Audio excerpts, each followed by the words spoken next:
ശക്തമായ കാറ്റിൽ കൂറ്റൻ മരം വീണ് കോഴിക്കോട് വില്യാപ്പള്ളിയിൽ ക്ഷേത്രം തകർന്നു. വില്യാപ്പള്ളി അരയൂക്കൽ താഴെ പാങ്ങോട്ടൂർ ഭഗവതി ക്ഷേത്രമാണ് മരം വീണ് പൂർണ്ണമായും തകർന്നത്. മുഹമ്മദ് ഷഹീദ് ചേർന്നുണ്ട് വിവരങ്ങളുമായി. ഷഹീദ്, ജില്ലയിൽ നിന്ന് കൂടുതൽ വരുന്ന വാർത്തകളും ഇതാണ്. അതിശക്തമായ കാറ്റിൽ മരങ്ങൾ കടപുഴകി വീഴുന്ന വാർത്തയാണ്. ഇതെപ്പോഴാണ് ഈ ഒരു സംഭവം ഉണ്ടായത്? ആർക്കെങ്കിലും പരിക്ക് പറ്റിയതായി റിപ്പോർട്ട് ചെയ്യുന്നുണ്ടോ? ആര്യ, ഇന്ന് ഉച്ചയോടെ ആഞ്ഞു വീശിയ ശക്തമായ കാറ്റിലാണ് ക്ഷേത്രത്തിന് സമീപത്തെ കൂറ്റൻ മരം വീണത്. വില്യാപ്പള്ളി അരയാക്കൽ താഴെ പാങ്ങോട്ടൂർ ഭഗവതി ക്ഷേത്രമാണ് ഏറെക്കുറെ പൂർണ്ണമായും തകർന്ന അവസ്ഥയിലാണുള്ളത്.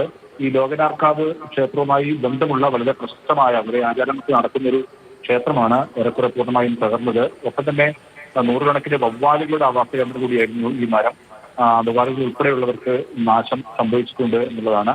ക്ഷേത്ര ജീവനക്കാർ, പൂജാരി ഉൾപ്പെടെയുള്ളവരൊന്നും ആ സമയത്ത് ക്ഷേത്ര പരിസരത്തോ ക്ഷേത്രത്തിലൊന്നും ഉണ്ടായിട്ടില്ല. അതുകൊണ്ട് തന്നെ ആളപായം അല്ലെങ്കിൽ അത്തരത്തിൽ ഏൽക്കാതെ രക്ഷപ്പെടുന്ന സാഹചര്യം ഉണ്ടായി. ഈ ഉച്ചയോടുകൂടിയാണ് ഈ അപകടം ഉണ്ടായത്.